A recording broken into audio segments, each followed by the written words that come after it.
Во борбата против милитантите на исламската држава досега само САД и ирачките сили зедоа учество во притисокот да се истиснат назад кон сириската граница. Ирачкиот претседател Фуат Масум вели дека борбата треба да биде поголема и поширока. Мора да ги гониме каде и да се. Мора да го прекинеме нивното финансирање, мора да ги отцепиме со донесување закони што ќе им забранат на луѓето да работат со нив. Мора да ги изведеме пред правдата и мора да запреме борци од соседните држави да им се придружуваат. Францускиот претседател Франсуа Оланд вели дека заканата од исламската држава не може да се игнорира од меѓународната заедница.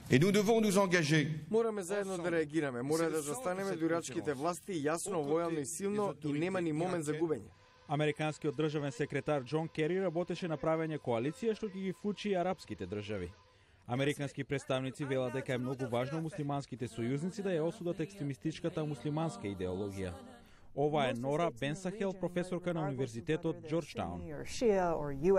Повеќето држави во регионот се едно дали сунитски или шиитски имаат интерес од елиминирање на ИСИЛ, зашто тоа е добро организирана брутална група со брутална екстремистичка идеологија, дури и според регионалните стандарди.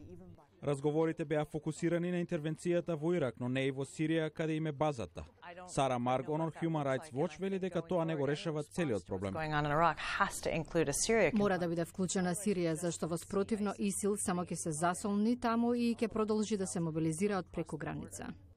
За сега Сирија не бара помош за војна интервенција против ИСИЛ, но претседателот Обама вети дека ќе ги нападне борците на исламската држава каде и да се.